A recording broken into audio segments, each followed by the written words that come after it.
Bonjour à tous, bienvenue pour ce petit déjeuner au Web Institute qui nous accueille. Alors juste une petite précision, on a enlevé le masque sur scène, mais tous les participants ont leur masque quand ils sont en dehors de la scène. C'est dans le cadre du protocole qui a été validé par le lieu, par le Web Institute. Alors on a des gens qui sont présents en présentiel, on a aussi beaucoup de monde derrière vos écrans. Donc n'hésitez pas à poser vos questions, elles remonteront ici, on pourra les poser ensuite aux participants. Je vous propose de commencer tout de suite par juste un tour de table, que chacun se présente. Virginie, peut-être. Bonjour donc à tout le monde. Oui, Claire, qu'est-ce qui se passe? On nous fait signe d'inverser quoi?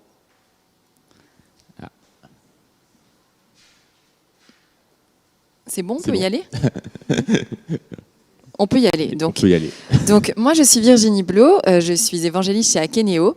Donc, Akeneo édite une solution de PIM, de Product Information Management, principalement, donc pour la gestion de la donnée produit, évidemment, et cette simplification dont on va beaucoup parler aujourd'hui.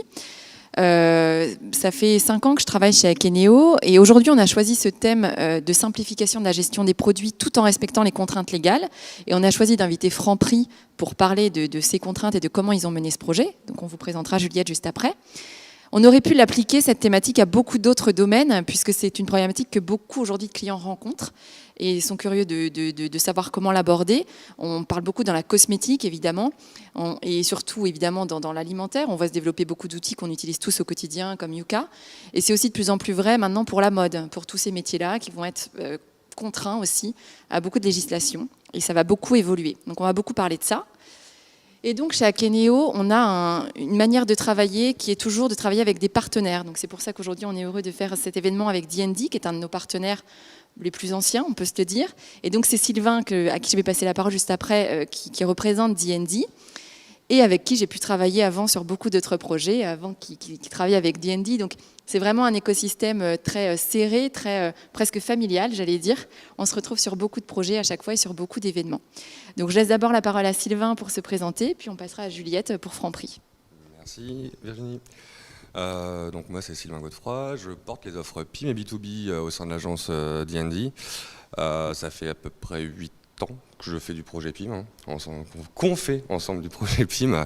L'agence D&D, c'est une agence qui était historiquement orientée e-commerce, avec au tout début des projets Magento. Et finalement, au fur et à mesure, on a vu la nécessité de travailler sur des projets B2B, aussi bien sur du Oro que sur du Magento B2B. Là, les offres PIM prennent beaucoup de puissance là, depuis 2-3 ans. Mon objectif, c'est vraiment d'accompagner les différentes marques sur la construction d'une architecture cohérente, de pas chercher à tordre des solutions, mais vraiment d'avoir un geste métier fluide et ergonomique. On reviendra en détail aussi là-dessus.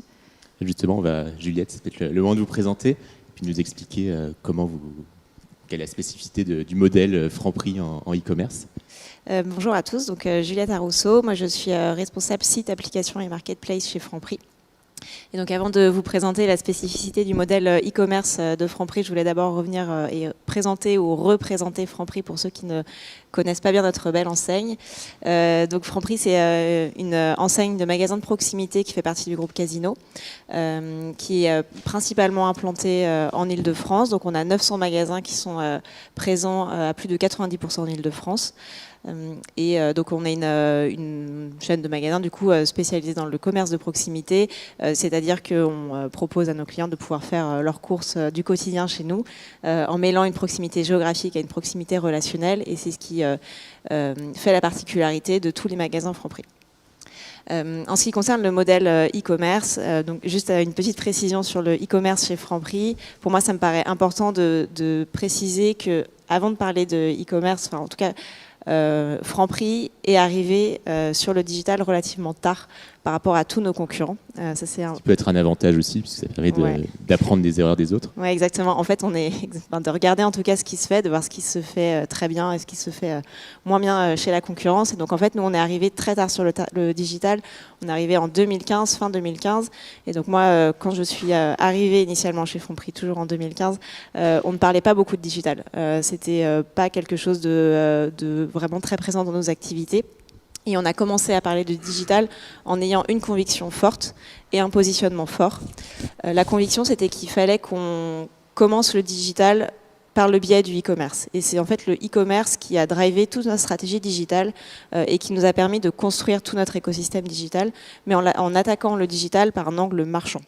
Ça, c'est hyper important de l'avoir en tête parce que c'est ce qui a justifié beaucoup de nos choix et qui a justifié aussi beaucoup de nos outils, beaucoup de choix de nos outils chez Franprix. Et ensuite, le positionnement fort, c'est que, donc je l'ai dit tout à l'heure, Franprix a 900 magasins.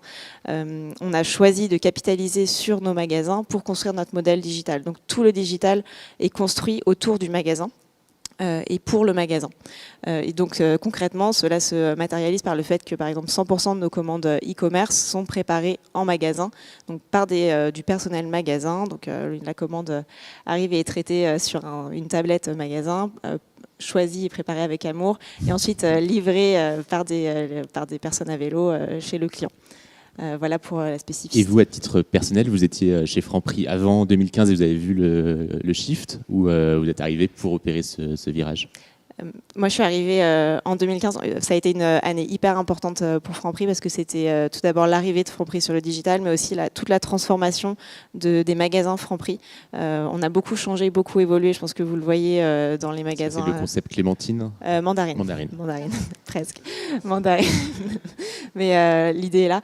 C'était en fait toute la transformation de nos magasins pour les rendre beaucoup plus, pour rendre l'expérience client beaucoup plus fluide. Et c'est ça ce que j'ai appelé tout à l'heure la proximité relationnelle. C'est en fait de vraiment faire attention à ce qu'attend le client en magasin et de rendre le parcours fluide et alors si on remonte un peu le temps, donc on part en 2015, c'était le point de départ digital avec du commerce qui était un e-commerce plutôt marketplace, il me semble, pas forcément directement votre site ou votre appli. Est-ce que vous pouvez résumer un petit peu le déroulé jusqu'à aujourd'hui? Où est-ce qu'on en est? Comment ça s'est passé, les différentes étapes? Oui. Alors oui, juste une précision sur le modèle e-commerce de Franprix. On a deux axes dans le e-commerce de Franprix. On a tout d'abord l'activité marketplace qui est par ce parcours on a commencé. C'est quoi par exemple marketplace pour vous? Alors la marketplace, c'est la présence de Franprix sur des sites tiers. Donc c'est-à-dire que c'est les clients, donc là concrètement on a en ce moment un partenariat très fort avec Deliveroo, c'est la présence de Franprix sur le site Deliveroo et on propose aux clients de Deliveroo de pouvoir se faire livrer leurs courses par Franprix via l'intermédiaire du site Deliveroo. Donc ça nous c'est une activité qui est importante pour nous et qu'on développe et qu'on cherche à développer avec des partenariats forts. Mais c'est pas la seule activité e-commerce, on a aussi notre activité en propre, c'est-à-dire qu'on a notre site Franprix et notre application Franprix sur laquelle nos clients Franprix peuvent faire leurs courses du quotidien et se faire livrer en moins d'une heure chez eux ou à l'adresse de leur choix dans les zones de livraison.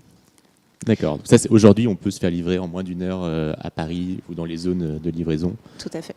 Tout à fait. Et c'est un modèle qui a été prouvé et éprouvé, notamment avec le confinement. C'est un modèle qui a tenu la route et qui permet à nos clients de pouvoir se faire livrer tout ce dont ils ont besoin assez vite. Et alors concrètement, si on soulève un peu le capot, comment on passe de 2015 où on ne fait pas de digital chez Franprix, on part de zéro et on arrive aujourd'hui à réussir à livrer ses clients en une heure avec une application etc.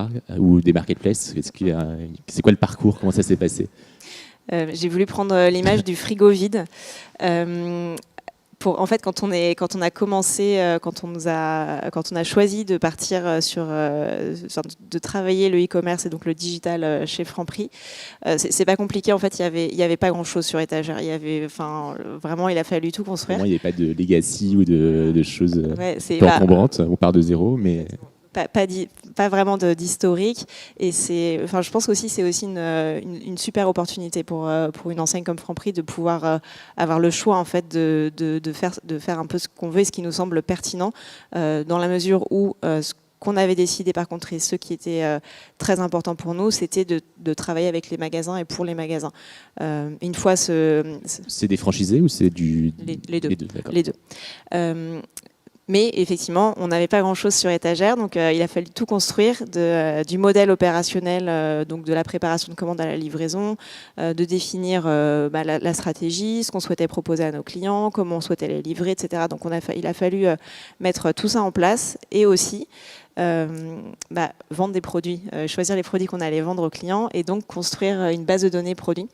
Donc ça a été aussi une des parties les plus épineuses du projet, c'est-à-dire qu'en fait chez Franprix il n'y avait pas de base de données produits, en tout cas pas de base de données à destination des clients. Il y avait des données logistiques, des données autres, mais pas des données clients. Donc pour réussir à cumuler les libellés, les visuels, les packaging, les marques, ça n'existait pas. Donc il a fallu tout construire avec des fichiers Excel d'un côté, des serveurs de l'autre côté sur lesquels on déposait les fichiers Excel. Donc il y avait pas mal de bricolage et d'interventions manuelles. En tout cas, c'est là dont on est parti et ça nous a permis de commencer, en tout cas avec quelque chose, de construire notre base de données et de pouvoir proposer et de commencer le e-commerce. Alors quand on préparait cette table ronde, vous m'aviez raconté que vous faisiez vous-même avec votre téléphone, avec votre appareil photo, les pack-shots produits. Ça c'est fini, j'espère. C'est fini. Oui, heureusement, c'est fini. Mais c'est vrai qu'en fait, au début, on voulait vendre nos produits à nos clients, sauf que les pack-shots, en fait, ça n'existait pas. En tout cas, on n'en avait pas sous le coude.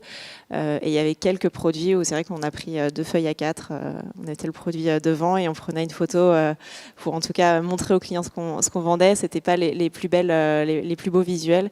Et heureusement, on a vite arrêté. Mais c'est vrai qu'on Oui, mais ça c'était possible quand vous aviez peut-être des centaines de produits sur une marketplace tierce. Aujourd'hui, vous avez combien de produits en vente à la fois sur les marketplaces ou sur vos applications et sites en propre? Ça représente quel volume d'informations Alors en tout, on a à peu près, pour le moment, on a à peu près 20 000 produits qui sont référencés et donc qu'il faut compléter. Donc c'est vrai qu'initialement, on était parti sur un modèle avec 1000, 2000 produits. Puis rapidement, on a souhaité vendre plus de produits parce qu'en fait, 1000 et 2000 produits, c'est très restrictif pour les clients. Et généralement, nos clients s'attendent à trouver au moins autant de produits qu'en magasin. Donc il a fallu augmenter ce nombre de références et c'est vrai que ça devenait compliqué d'entretenir cette base de données. Nos assortiments évoluent beaucoup. Les assortiments magasins évoluent une fois par mois. Donc il fallait aussi faire évoluer et faire grossir l'assortiment. Et donc avec un fichier Excel et des images PNG, ça devenait assez laborieux. Et surtout, ce qui devenait assez compliqué, c'est qu'en fait, finalement, tant que l'activité était que en marketplace, c'était pas si compliqué que ça parce c'était manuel, ça prenait du temps, mais ça restait faisable parce qu'en fait c'était un fichier Excel, excusez-moi, le même pour tous, et en fait on avait notre base et c'est parti, on envoyait les produits et c'était créé.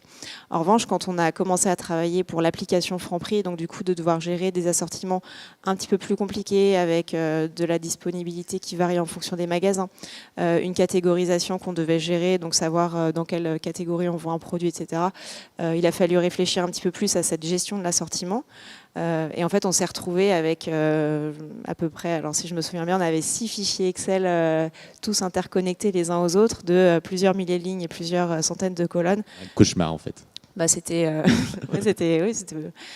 faut bien commencer par quelque chose, mais c'est vrai que c'était assez fastidieux d'entretenir ça, et c'est ce qui nous a fait évoluer, en tout cas dans notre façon de traiter l'assortiment. On s'est dit qu'on ne pouvait pas continuer comme ça, à passer des heures carrées sur des fichiers Excel qui cassaient quand on touchait à quelque chose. Donc non, il fallait. D'autant plus qu'entre 2015 et aujourd'hui, il y a de plus en plus de contraintes légales, réglementaires sur l'affichage d'informations produits, notamment dans l'agroalimentaire.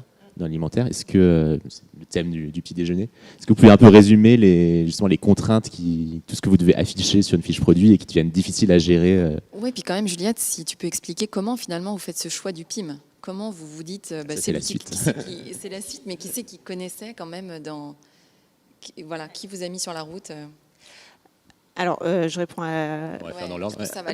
Je vais commencer par répondre sur les contraintes légales. Alors, avant même les contraintes légales, je dirais qu'il y a aussi les demandes et les besoins des clients. Et ça, ça va de pair aussi avec ce qui est dans les textes de la loi. Mais on a des clients qui sont beaucoup plus exigeants et qui ont aussi besoin de beaucoup plus d'informations. Donc, c'est-à-dire qu'on ne peut pas vendre un produit si le client ne sait pas à quoi il ressemble. On ne peut pas vendre un produit si c'est un libellé bout de coke, 3 litres. Enfin, ça ne veut rien dire pour le client. Donc, le client a besoin d'avoir de l'information. Il a besoin de savoir ce qu'il achète, combien ça coûte, quelle est la marque du produit, le packaging, l'image, et ensuite potentiellement d'autres informations, à savoir les apports nutritionnels, est-ce que c'est quelque chose qui est bon pour sa santé ou pas, s'il a des contre-indications alimentaires, est-ce qu'il peut le prendre ou pas. Et donc déjà, il y a cette attente client, avec vraiment un besoin d'avoir de l'information. Ça, c'est un premier point qu'on a pris en compte. Et ensuite, le deuxième point, c'est évidemment la loi INCO qui nous demande de donner beaucoup d'informations aux clients, notamment le libellé packaging, les allergènes, les apports nutritionnels, les contacts fournisseurs, donc beaucoup d'informations, mais qui sont en soi, qui sont contraignantes, c'est sûr, parce qu'il faut les avoir, mais qui sont aussi des informations demandées par les clients. Donc c'est finalement donc le régulateur suit aussi les attentes des clients. Oui, et du coup, j'imagine que donc, on se retrouve avec 6 fichiers Excel, 20 000 produits à gérer, toutes ces attentes clients, ces attentes réglementaires. Et c'est comme ça que vous avez choisi le PIM, ou est-ce qu'il y a d'autres raisons qui vous ont incité aussi à le faire? Oui, ça nous a. Alors, je dirais qu'il y a 3 raisons qui nous incitaient à choisir le PIM. La première, c'est que, je l'ai dit tout à l'heure. Un PIM et le PIM d'Akeneo. Et le PIM d'Akeneo, évidemment. Mais c'est vrai que la solution a été finalement assez vite choisie parce qu'elle est très simple, très intuitive et elle répondait parfaitement à notre besoin. Donc, la solution Akeneo est évidemment celle qu'on a prise et dont on est très content. Mais initialement, en fait, il a fallu d'abord qu'on fasse le choix de prendre un PIM et d'avoir cette réflexion en interne. Et le constat et le fait qu'on ait choisi d'avoir un PIM a été motivé par 3 points. C'était le premier, c'est le côté très chronophage de la gestion de l'assortiment sur un fichier Excel. Honnêtement, ça prenait une personne à temps plein de pouvoir gérer cet assortiment. Donc ça prenait du temps, c'était quelque chose qui était manuel, fastidieux et chronophage. Donc, déjà... Vous avez viré cette personne ou vous l'avez mis sur quelque chose d'autre? Non, pas du tout. Non, pas du tout. C'est un travail qui est très précieux, mais c'est quelque chose qui prend beaucoup de temps. Et cette personne fait maintenant du coup une autre... Plus de valeur ajoutée. Exactement. C'est quelque chose qui est... c'est très précieux d'avoir la donnée produit, c'est vraiment le nerf de la guerre, mais c'est une personne maintenant qui fait autre chose et qui peut se dédier déjà à la gestion de l'offre et non pas à la gestion de la donnée produit. Donc c'est la gestion de l'offre et ensuite la mise en avant et du coup nous ce qu'on appelle du e-merchandising, c'est du coup un autre métier tout aussi important. Donc ça c'était la première raison.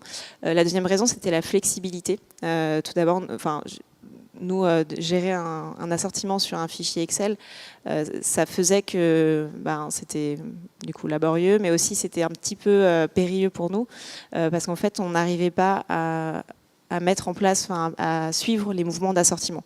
Vu que préparer un mouvement d'assortiment nous prenait des semaines et des semaines, de pouvoir récupérer la donnée, modifier l'information dans le fichier Excel, vérifier que l'information du fichier Excel était toujours correcte dans l'autre fichier Excel, etc.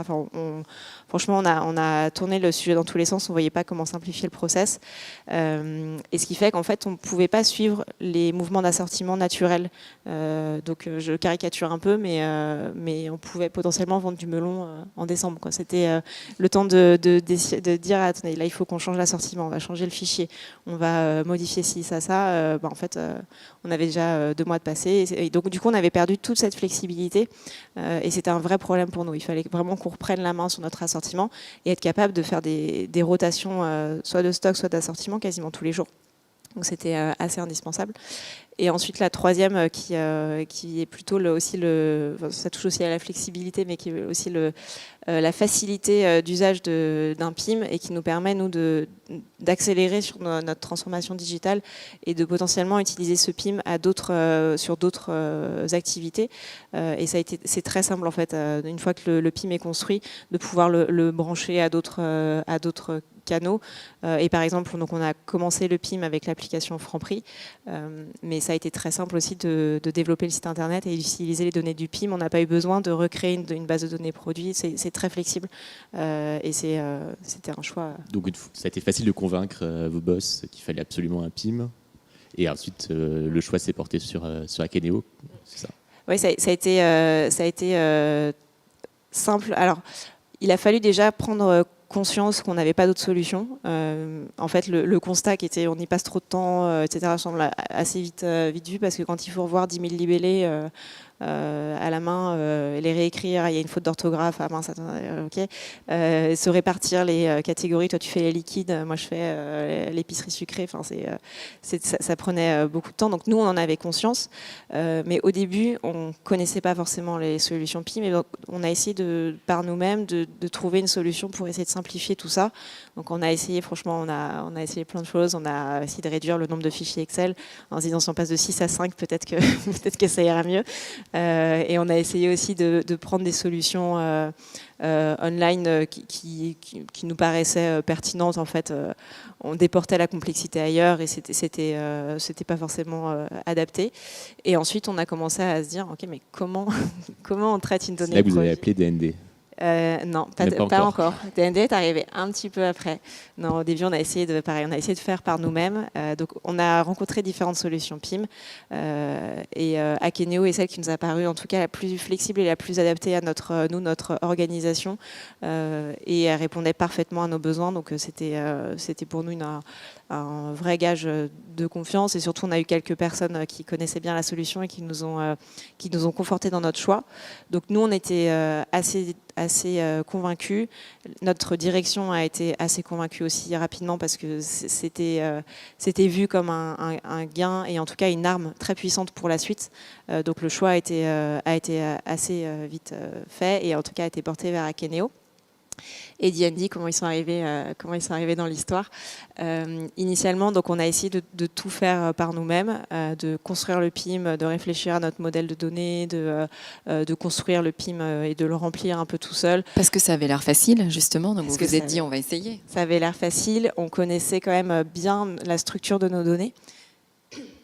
On connaissait bien globalement, on avait compris le fonctionnement du PIM, on était assez serein sur le fait qu'on allait y arriver. En fait, non. Et en fait c'est simple, mais ça nécessite quand même, je trouve, l'intervention d'experts. Et on a et donc, Sylvain est content. Voilà, pour brancher des flux, parce que nous on souhaitait pas juste remplir le PIM, on souhaitait automatiser beaucoup de choses. Et ça, pour le coup, c'était quand même aussi rassurant d'avoir l'expertise de DND qui nous a déjà un petit peu rechallengé dans la modélisation de nos données, genre poliment, mais quand même en disant, en tout cas nous orientant un petit peu mieux sur nos choix et ensuite sur la vision à moyen terme de comment est-ce qu'on allait réussir à automatiser ce PIM et nous aider. Ils connaissent par cœur la solution, donc c'est vraiment, pour nous, ça a été une aide précieuse. Parce que justement, l'idée, c'était de passer d'un tableau Excel que vous remplissiez vous-même à la main, on ne sait pas trop comment, en récupérant les infos à droite à gauche, à quelque chose qui se nourrit tout seul, c'est ça, en se connectant à d'autres sources de données. Et ça, c'est le travail de... C'est vous qui avez fait la connexion? Ce temps de saisie, de recopie qui n'a vraiment aucune valeur ajoutée, pour pouvoir repositionner ce temps sur de la rédaction, sur du challenge de contenu, sur l'optimisation des visuels, faire retravailler finalement aussi des studios, là où on n'avait peut-être pas le temps de les challenger et de les suivre, d'améliorer finalement la visibilité du produit, de ne pas être qu'une base de données. C'est l'objectif de ne pas faire que ça.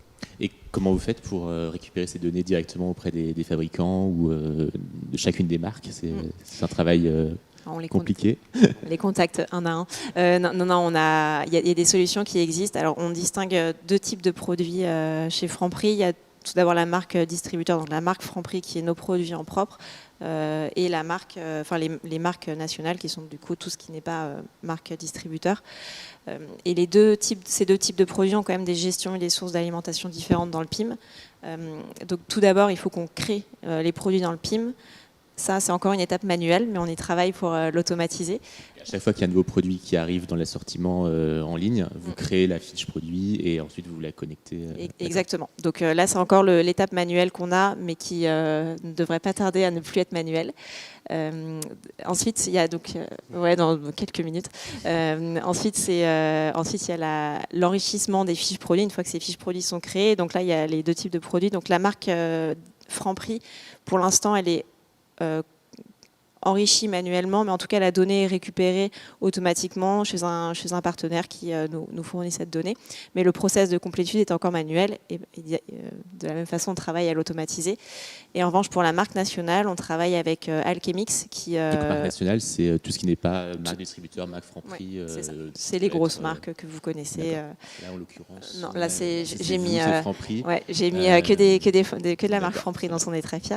Mais on a aussi beaucoup de marques nationales et donc eux donc en fait la plateforme Alchemix permet aux industriels, donc toutes les marques nationales de remplir leurs informations produits sur la plateforme et ensuite les distributeurs partenaires peuvent récupérer automatiquement les informations produits. Donc nous on a connecté Alchemix, D&D nous a aidé à connecter Alchemix au PIM, à Keneo, et de telle sorte en fait qu'on envoie la liste des produits qu'on souhaite récupérer à Alchemix et Alchemix nous renvoie si les données sont complétées par le fournisseur, nous permet de récupérer cette donnée produit. Et du coup c'est ça qui vous permet de gérer tous les aspects de contraintes légales, c'est-à-dire si jamais j'imagine le produit est mal renseigné ou il manque des informations qui sont indispensables, vous le bloquez, vous ne le vendez pas. C'est un peu ça l'idée. Alors déjà, toutes les données de la loi INCO sont des données qu'on a définies comme étant obligatoires. Donc le PIM Akeneo permet de dire sur une fiche produit, je veux qu'il y ait toutes ces informations-là qui soient obligatoirement complétées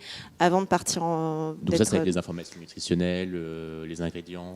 Exactement, les ingrédients, les corps, ça c'est autre chose encore. Ça on le met aussi. Alors on l'a pas mis si, je me souviens. Il n'est pas obligatoire. Enfin, tout le monde vous l'avez peut-être pas sur tous les produits. En plus. On l'a pas sur tous les produits, mais on l'a, il est enrichi dans le PIM et ça c'est une donnée qu'on a réussi à récupérer là en tout cas sur beaucoup de produits.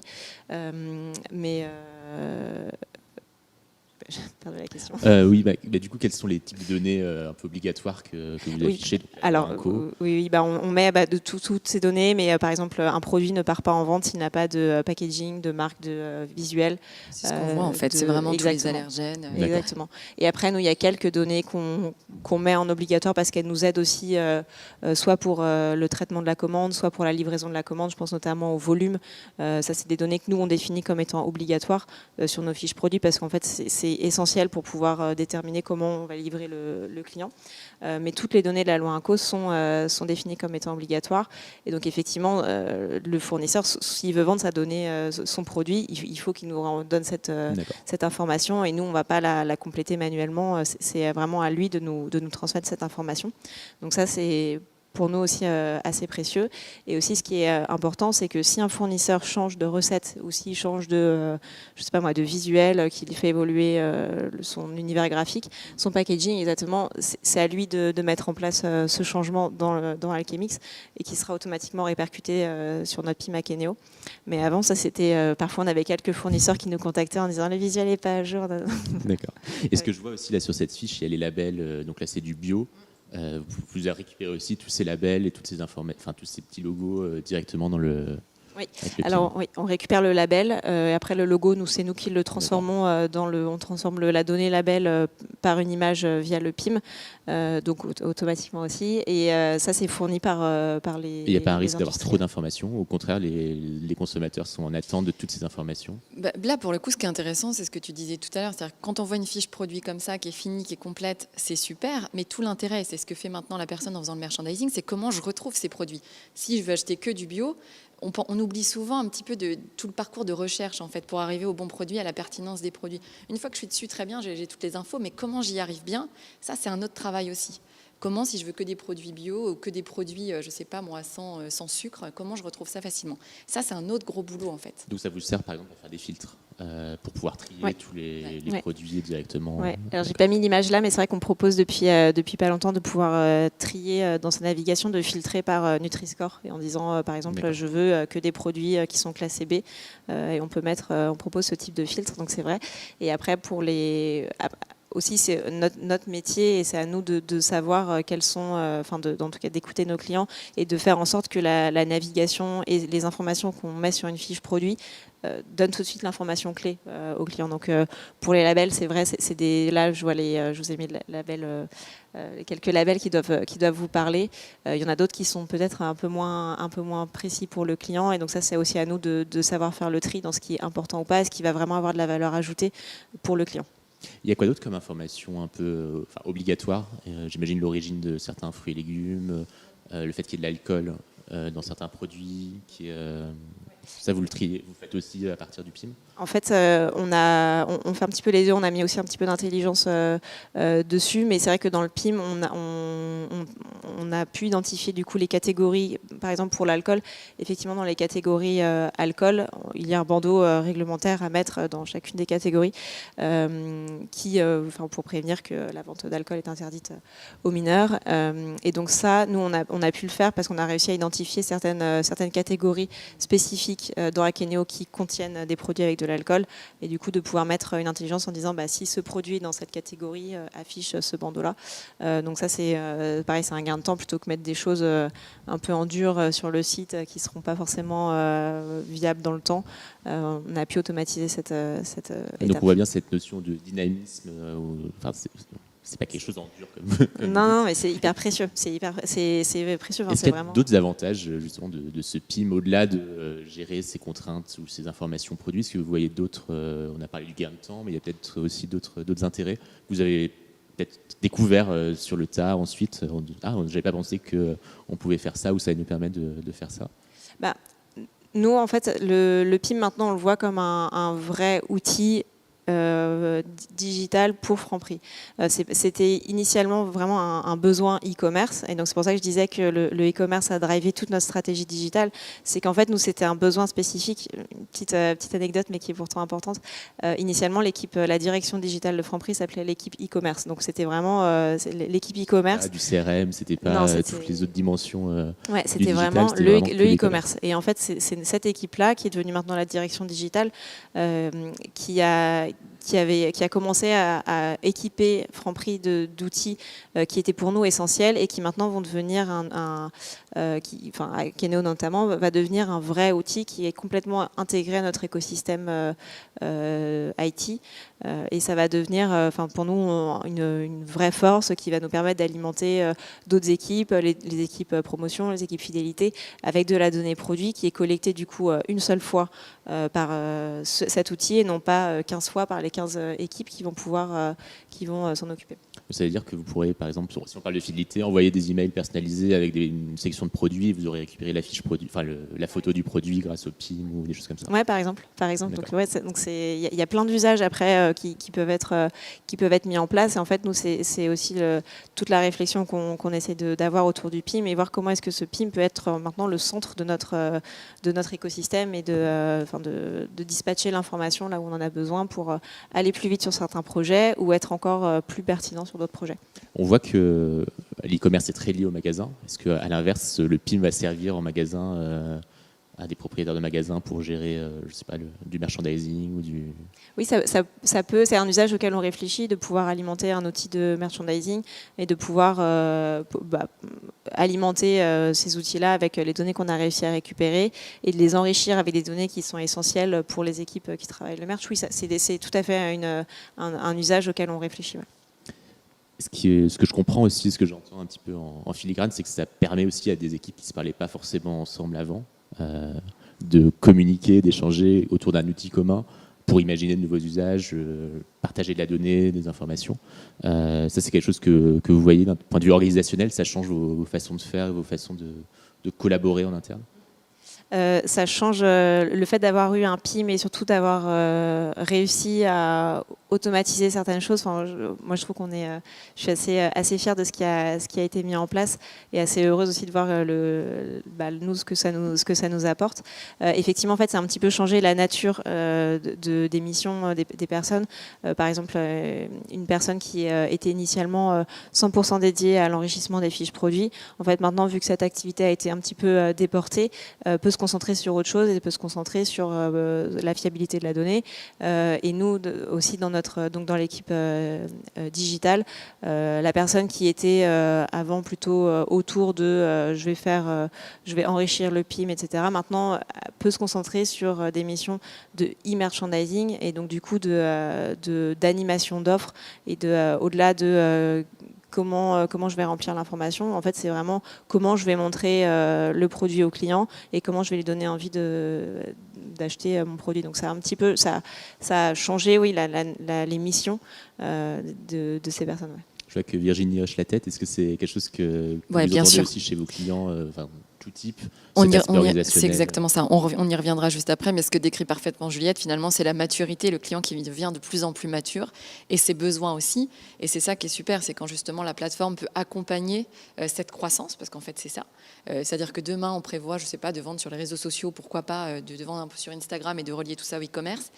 Non seulement c'est possible, mais c'est facile en fait. C'est ce que disait Juliette, c'est on est beaucoup plus agile, on est beaucoup plus rapide, on peut réagir facilement si quelque chose arrive, on peut se réadapter beaucoup plus facilement. Donc c'est ça, c'est tout le chemin de maturité que font les clients et comment on les accompagne avec ça. Donc on y reviendra. Et Sylvain, est-ce que c'est aussi un aspect, vous accompagnez vos clients à la fois sur brancher les tuyaux, mais aussi sur tous les aspects organisationnels qu'il va y avoir C'est ça, c'est que par moment on est obligé de faire de la plomberie. C'est pas l'objectif d'un projet Akeno, c'est d'aller vraiment beaucoup plus loin.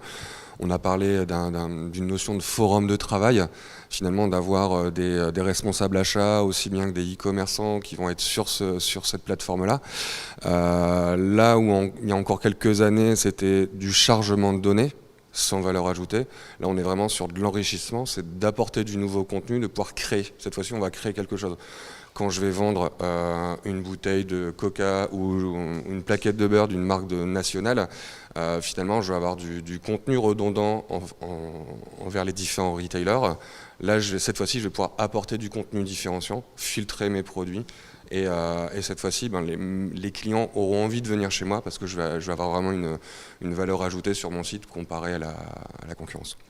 Juliette, une question sur les données de Franprix. Donc le PIM, c'est un maillon de toute la chaîne de data que possède l'entreprise. Comment ça se connecte avec, je sais pas, le DMP, CMP, ou enfin tous ces acronymes? Est-ce que c'est quelque chose, le PIM est quelque chose qui existe dans un coin et qui fait son boulot autour des fiches produits, ou au contraire, c'est quelque chose qui a vocation à se connecter avec les autres sources de données de l'entreprise? Non, c'est vraiment quelque chose enfin, nous on considère que c'est la base de données produit qui doit enrichir nos systèmes. Donc en fait, c'est vraiment intégré nous à tout notre. Enfin, tout à l'heure je parlais d'écosystème IT. En fait, le PIM, on va pas créer 4 fois un PIM. Enfin pour le coup, c'est quand même un projet assez structurant pour une enseigne comme la nôtre. Notre PIM, on en est très content et on veut vraiment capitaliser sur tout le travail qui a été fait. Ça a été vraiment un boulot de quand même plusieurs mois de pouvoir mettre en place ce PIM. Donc maintenant, on souhaite vraiment l'intégrer. Donc nous, on est en train de mettre en place, je veux dire un gros mot, mais un data hub. Donc, en tout cas, tout un écosystème. Et l'objectif, c'est qu'en fait, les données de ce PIM se déversent dans cet écosystème et qu'ensuite, ils puissent être utilisés à d'autres fins de besoins internes qui sont essentiels à d'autres activités. Donc non, c'est vraiment un outil à part entière hyper utile pour toutes nos activités. Alors j'ai noté que vous n'allez pas reconstruire un autre PIM demain, mais pour d'autres marques ou d'autres enseignes, pas forcément des concurrents, mais c'est quoi les conseils que vous donneriez pour quelqu'un qui se lance dans un projet PIM? J'imagine c'est de se faire accompagner, de ne pas y aller tête baissée, mais est-ce qu'il y a d'autres aspects? Pour moi, il y a 2 aspects qui sont très importants avant de choisir de mettre en place un PIM. C'est déjà réfléchir à est-ce que votre gestion de l'assortiment est optimale et est-ce que vous avez besoin d'un PIM ou pas. Donc vraiment, c'est vous On a toujours besoin d'un PIM. On a toujours besoin d'un PIM. Moi, je considère qu'à partir du moment où on a un fichier Excel et des images PNG de l'autre côté, il y a une perte de temps et il faut réussir à optimiser ça et optimiser la gestion de la donnée produit. Donc pour moi, c'est à partir du moment moment où on est un e-marchand, oui, il faut un PIM. Mais en tout cas, il faut en être convaincu et il faut que les équipes utilisatrices et les équipes qui vont consommer cette donnée produit soient convaincus. C'est un porteur de projet.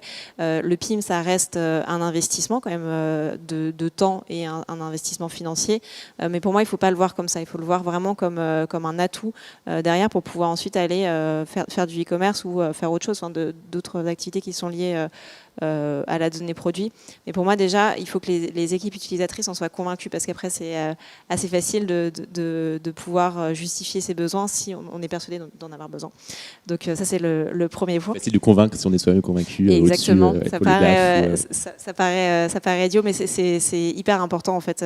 Nous, c'était aussi, je pense, pour ça que la décision a été prise, c'est qu'on ne s'est pas dit est-ce qu'on fait ça ou pas. C'est pas une case à cocher parce que tout le monde a un PIM comme non, il y avait un data lake, DMP, il fallait avoir cette case-là. Donc là, c'était vraiment un besoin business très concret. Et surtout, nous, autour de nous, il n'y avait pas beaucoup de personnes qui avaient le PIM. Donc pour aller dire, il faut un PIM, quoi un PIM Non, c'était vraiment, pour le coup, on était convaincus qu'il le fallait et on savait pourquoi c'était important de l'avoir. Donc pour le coup, pour moi, c'est la première étape.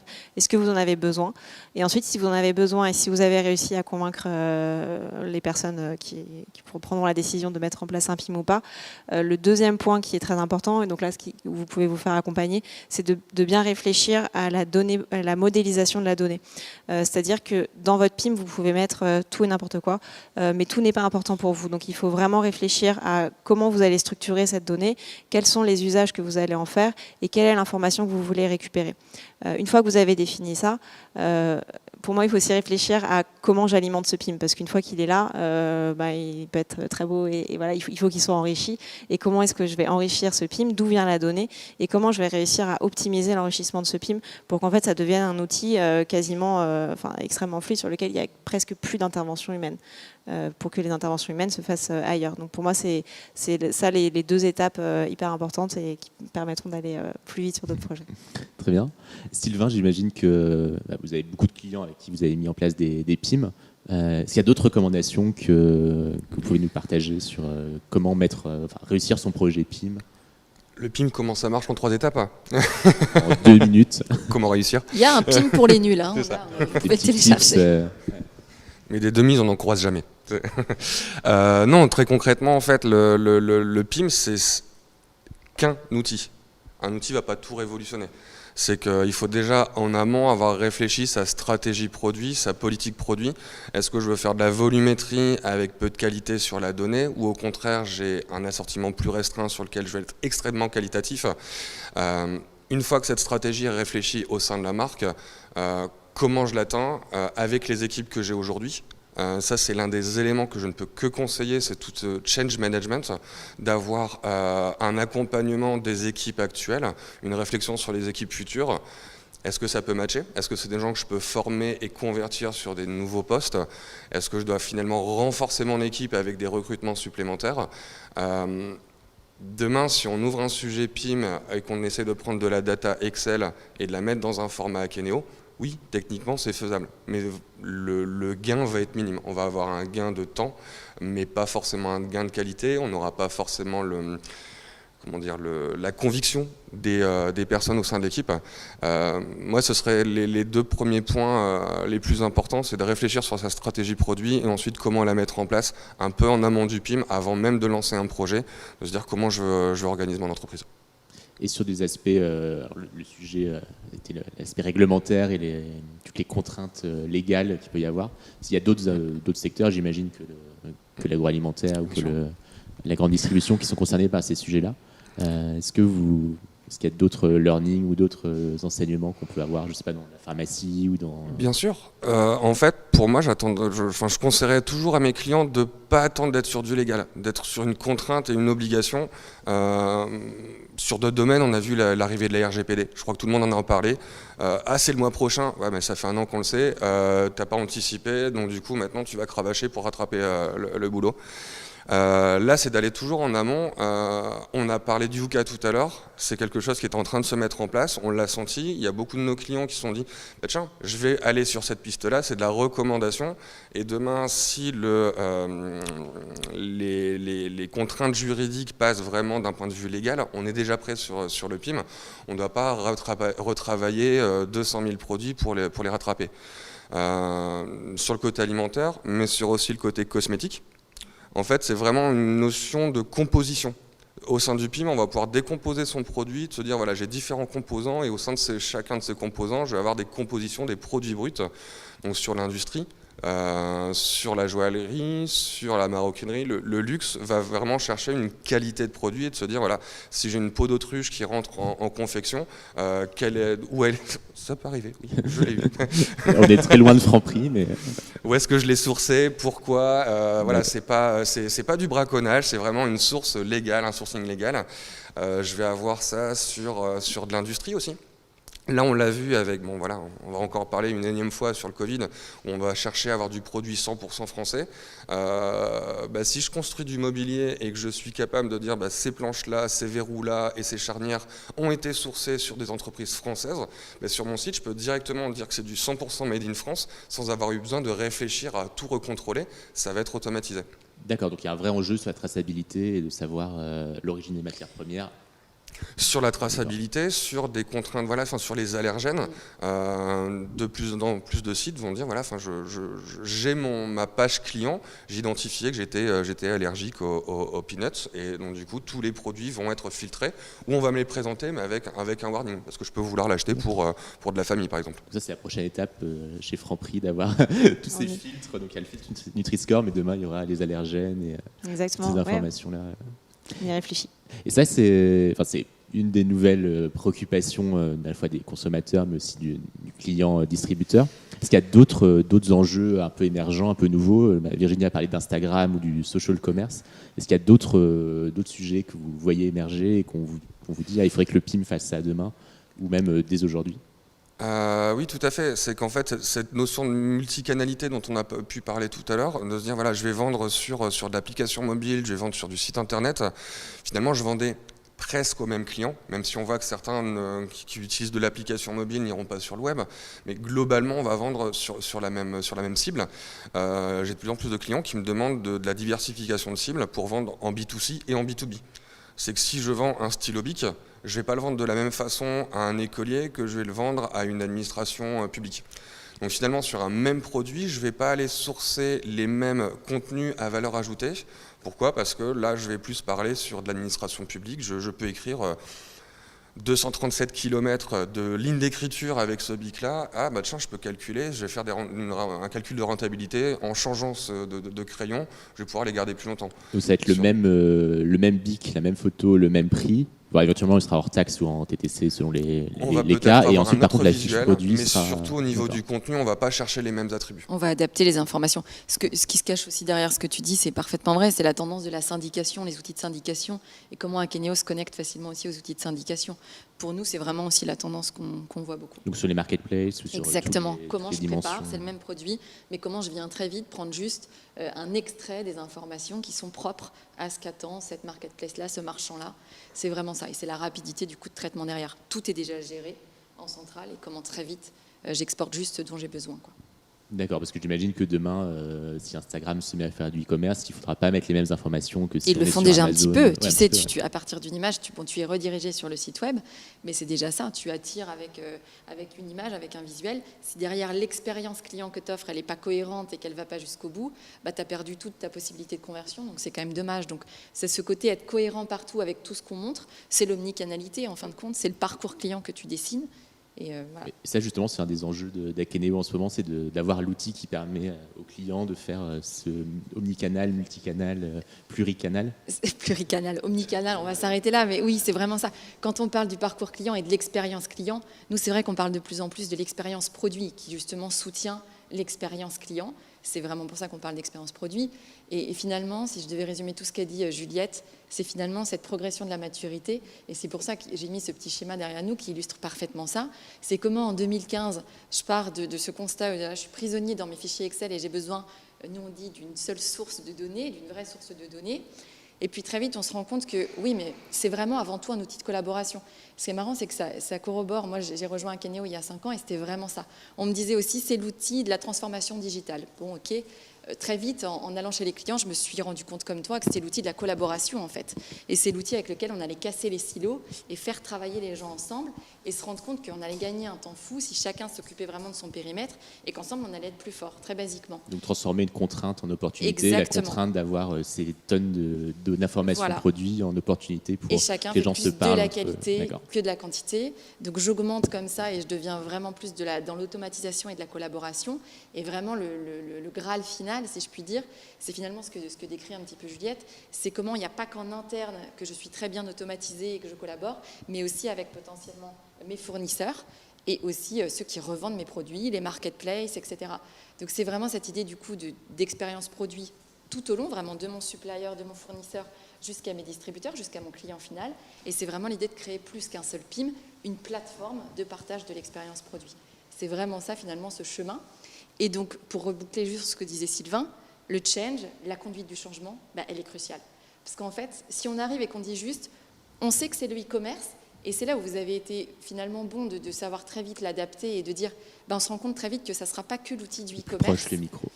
Comment ? Le micro plus proche. Ah d'accord. Ce ne sera pas que l'outil du e-commerce, comme je parle fort, je me disais. Ce ne sera pas que l'outil du e-commerce, parce que si vous arrivez un an après en se disant, ah tiens, justement, il y a les réseaux sociaux, tiens, il y a les marketplaces.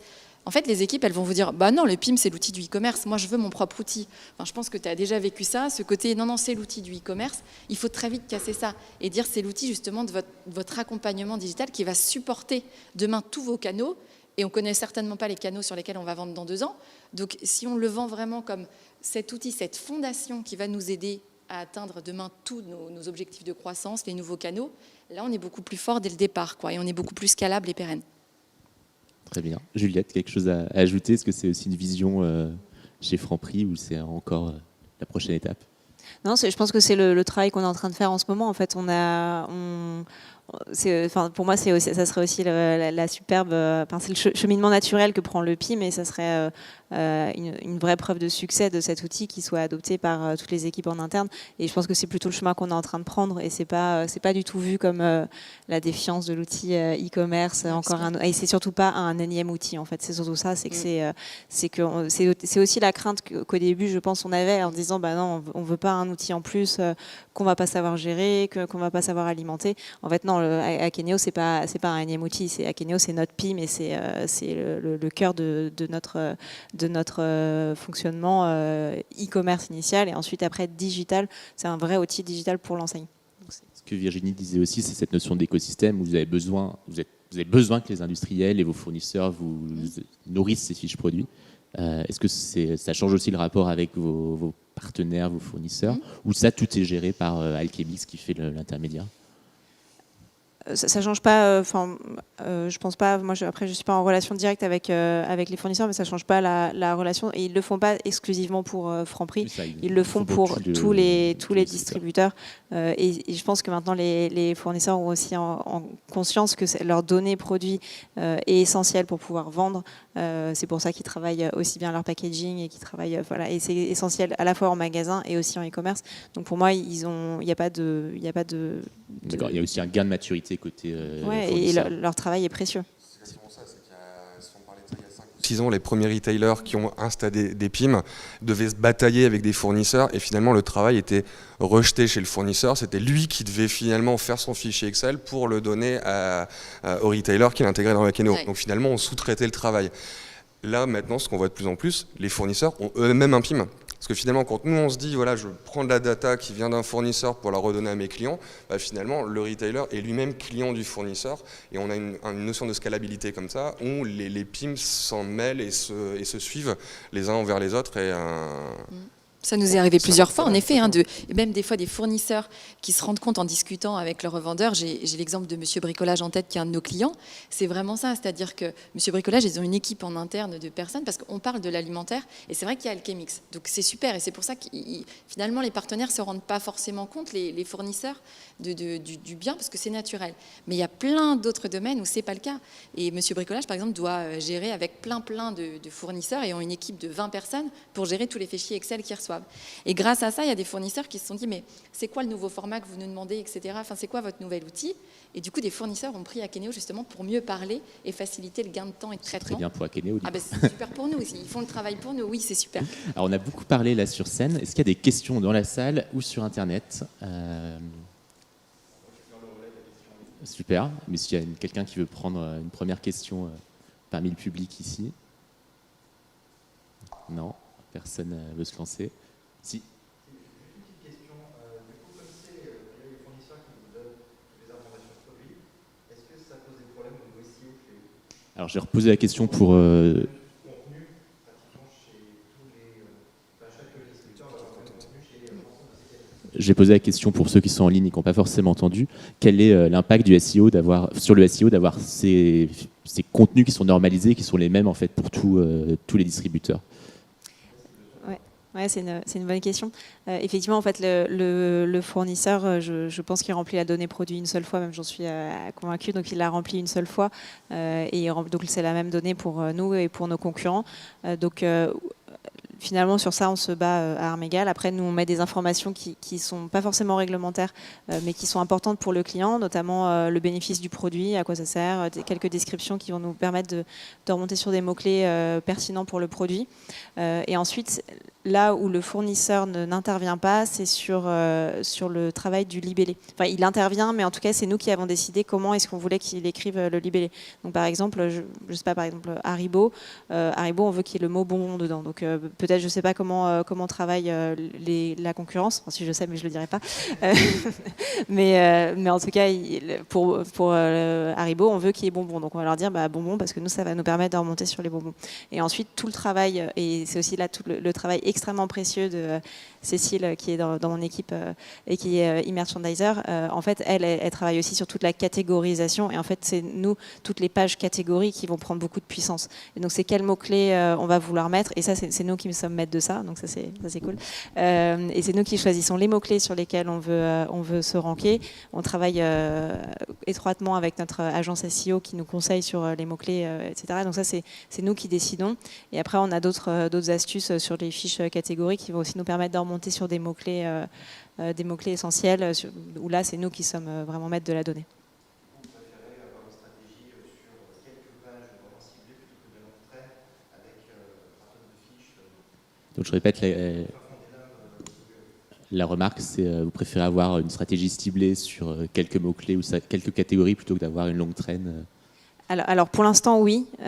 Parce que le site Franprix, je ne l'ai pas précisé, mais le site Franprix est devenu un site marchand en janvier 2020. Donc c'est très récent. Donc juste avant. Avant qu'on ait besoin plus que jamais. Juste avant, et on était. Ouais, non, mais pour le coup, ça a été un super crash test parce que il a extrêmement bien tenu et c'est génial. Enfin, le trafic a été multiplié par je ne sais combien et le site a tenu. Donc nous, on était hyper contents parce qu'on n'avait jamais eu de stress test comme ça de trafic sur le site. Donc il est tout nouveau. En fait, il est tout nouveau, puis il a pas eu le temps encore de devenir, enfin d'être. Il a eu le temps, mais la stratégie SEO est en train d'être mise en place. Donc oui, en fait, nous on préfère cibler quelques mots-clés parce qu'on arrive sur le marché, sur le référencement du site web. Et donc pour nous, on va pas aller se battre sur tous les mots-clés. On n'est pas très nombreux dans l'équipe. Le SEO, c'est une demi-personne dans mon équipe et ensuite accompagné par une agence. Donc on peut pas tout cibler. Il faut qu'on choisisse les mots-clés, qu'on choisisse nos combats, qu'on priorise. Et ensuite, on verra comment on affine un petit peu. Mais pour l'instant, c'est notre stratégie. Et vous misez sur la force de la marque Franprix pour que les gens viennent spontanément aussi. aussi sur leur site. Oui, exactement. Donc on a beaucoup de trafic direct lié à notre marque et à la notoriété de la marque, mais aussi les pages catégories ont beaucoup de puissance. Et ça, moi je l'ignorais. Enfin, je savais pas que ça pouvait avoir autant de puissance, mais en fait les mots clés qui sont mis dans les pages catégories, avec des fiches produits qui sont complétées, des marques qui sont bien renseignées, etc. Ça permet à des pages catégories de remonter, de faire en sorte que le site soit très bien ranké. Puis demain, on peut imaginer qu'il y aura des intelligences artificielles qui vont enrichir les fiches produits, générer des contenus qui ne soient pas dupliqués, etc. Décrire automatiquement les images. On peut imaginer plein de choses. On sera numéro 1 sur Google tout le temps, sur toutes les requêtes. Est-ce qu'il y a une autre question ou des questions Internet ?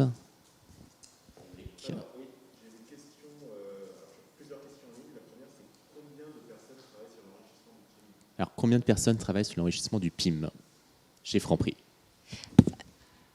Je dirais une personne qui est responsable de la coordination de l'enrichissement du PIM. Qui coordonne, qui vérifie ce qui est fait dans Alchemix et qui vérifie aussi ce qui est fait pour la marque Franprix. Donc pour moi, c'est une personne et ensuite qui est là, qui vérifie. Donc une personne en interne plus toutes les petites mains des fournisseurs. Exactement. Qui remplissent. Parce qu'avant, vous faisiez des copier-coller dans Oui, mais pour votre marque, Juliette, vous avez quelqu'un du coup qui fait... Non, c'est la même personne. Alors, c'est aussi la force de Franprix et la spécificité, c'est qu'on est des équipes assez courtes. Finalement, c'est une personne, mais le digital chez Franprix, c'est 12 personnes. Donc, c'est pour faire tout ce qu'on fait, c'est pas beaucoup. Donc, ça reste des petites équipes. Vous êtes très fort. On est très efficace. très agile, en tout cas, c'est ça. Puis, on priorise, on choisit nos combats. Une personne. Et après, pour la marque Franprix, ça reste cette même personne qui centralise la donnée et qui est responsable de la donnée produit sur le PIM et qui coordonne avec les acteurs, en tout cas les partenaires qui remplissent les fiches produits pour Franprix. Une autre question ? Alors peut-être plus pour Sylvain et Virginie. Pouvez-vous dire l'avantage d'un PIM plutôt que d'introduire directement les informations produits directement dans le PIM ? Mon Dieu, réponds, je vais faire un malaise. La question, c'est l'avantage d'un PIM. Tu l'as inventé cette question. En fait, de nourrir C'était pour nous agacer à ou la non main les fiches produits. Alors vas-y Sylvain, je te laisse. On a de la vraie valeur ajoutée dans un PIM, on va pouvoir gagner du temps. Après, c'est pour faire juste du copier-coller, c'est ce qu'on disait tout à l'heure. Si c'est pour charger du fichier Excel, oui, en effet, le PIM ne va pas être utile. Mais si on veut faire travailler des gens, on peut prendre une interface ERP, une interface Akeneo juste à côté. Je pense que les utilisateurs ne s'y tromperont pas. Et bon, le seul vrai cas, là, on imagine peut-être que la personne qui pose cette question a qu'un site e-commerce. Admettons que ce soit des pure players, par exemple. Mais en fait, même ça, nous, on a eu des clients qui étaient pure players et qui ont pris un PIM dès le départ parce qu'ils avaient besoin de faire collaborer plusieurs équipes. En fait, la vraie question derrière, c'est ça. Si vous avez qu'une personne qui fait ça dans le back-office du e-commerce, très bien, en fait, continuez. Par contre, dès lors que vous avez plusieurs équipes ou plusieurs personnes qui sont investies dans cette mission, vous allez vraiment leur sauver la vie en leur mettant un PIM dans les mains. Et puis, encore une fois, on ne sait jamais de quoi sera faite la stratégie demain. Je pense à Made.com qui étaient des pure players et qui un jour ont décidé d'ouvrir des showrooms et donc des espaces physiques où ils allaient avoir besoin de partager des informations produits. Ils ont été très contents en 48 heures de pouvoir brancher leur borne digitale dans les showrooms à Akeneo pour avoir exactement les informations dont ils avaient besoin. Donc, même quand on est un pure player, on peut avoir très vite besoin d'être agile et d'ouvrir un nouveau canal, quoi. Une autre question ? Effectivement, on demande si vous avez mis en place l'onboarder. Alors, je sais que vous avez répondu à certaines des questions. Les fournisseurs interviennent directement dans le PIM ou l'échange se fait par mail. Et pouvez-vous nous en dire un peu plus sur l'onboarder ? L'onboarder, je ne sais pas du tout ce que c'est. Ah bah oui, c'est quelqu'un qui doit connaître Akeneo en tout cas pour poser cette question parce que c'est exactement ça. Quand on parlait finalement Sylvain dit c'est Fred, donc le CEO d'Akeneo. Non, je ne pense pas, je pense qu'il a autre chose à faire quand même. L'idée c'était de se dire, nous donc chez Akeneo, comme je le disais parfaitement à Juliette juste avant, c'est-à-dire que le PIM c'est l'outil central, c'est l'outil de l'enrichissement. En revanche, on s'est vite rendu compte qu'on avait beaucoup de clients qui justement galéraient à récupérer l'information de leurs fournisseurs, qui recevaient que des fichiers Excel, parfois pas au bon format. Donc quand on n'a pas la chance d'être dans le foot et d'avoir un outil comme Alchemix pour digérer tout ça et gagner ce temps, nous on a créé donc cet outil qui s'appelle le onboarder, qui sert justement à onboarder, à faciliter l'import de fiches produits de la part de nos fournisseurs. C'est-à-dire qu'on leur fait à chacun comme un mini PIM, ils ont juste une petite une interface, un mini PIM vraiment avec les informations qu'on attend d'eux. exactement comme ça doit être dans Alchemix. Ils poussent facilement leurs informations produits par rapport à ce que la marque ou le revendeur attend d'eux. Et comme ça, on a directement leurs produits et les mises à jour dans le PIM d'Akeneo. Donc là, on parle vraiment d'une suite. C'est ce que je vous disais quand on parlait de plateforme PXM. Mais ça, c'est l'onboarder. C'est ça, c'est pour les fournisseurs. D'accord, Ouais. très bien. Tout ça, vous ne l'avez pas utilisé chez Franprix, Pas besoin. puisqu'il n'y a pas besoin. Non, Puisque, non, ça ne me disait rien. Donc, En fait, ça avait l'air trop simple. je en me fait, suis fait toute petite pendant la question, je ne savais pas qui elle était adressée. Alchemix pour Ouais, D'accord. non, ce Ouais, cas non, avait mais l'air non. trop simple. Non, C'est non, effectivement ça, le c'est- food, il y a cette chance d'avoir cette plateforme centralisée qu'on n'a pas dans d'autres secteurs. Est-ce que il y a d'autres questions? Très bien. Bah, merci à tous. Merci. Je voudrais juste Le mot finir. de la fin, Ouais, exactement, voilà. c'était- Merci en tout cas, Juliette. C'était très très précis. Je trouve comme témoignage très vraiment pointu. Donc ça, c'est super. C'est toujours bien d'avoir des vrais retours de l'intérieur. Et donc, quand on parlait de maturité, je voulais juste te dire que depuis hier, avec Akeneo, on a lancé justement cet outil pour mesurer la maturité. Donc moi, ça m'intéresserait évidemment que même Juliette, qui utilise Akeneo, puisse tester. L'idée derrière, c'est qu'on vous pose 14 questions. Ça dure 4 minutes. Alors pour l'instant, c'est disponible qu'en anglais. Dans 15 jours, ce sera disponible en français et dans d'autres langues. Mais l'idée, c'est de se dire, voilà, on vous pose des questions justement sur comment vous travaillez, etc. On vous donne un petit maturity score, un score de votre maturité. Mais l'intérêt derrière, c'est qu'on vous donne un rapport personnalisé en fonction de ce que vous avez répondu. Ben voilà, quels sont les next steps, les prochaines activités que vous pourriez faire ou comment faire pour justement vous sortir de ça et évoluer. Donc ça m'intéresserait justement que quelqu'un comme vous le passiez. Et ça, on le trouve où? Sur le site d'Akeneo, bien D'accord, sûr. c'est parfait. Il faut Voilà. toujours finir une conférence ou une table ronde par un call to action.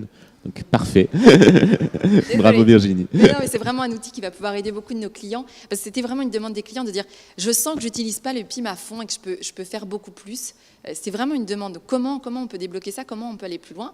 Et nous, ça nous donne vraiment une feuille de route pour les aider. En fait, on se rend compte de où ils en sont et de comment on peut les aider encore plus. Et même pour nos partenaires, c'est vrai que c'est un super outil pour avancer sur d'autres projets.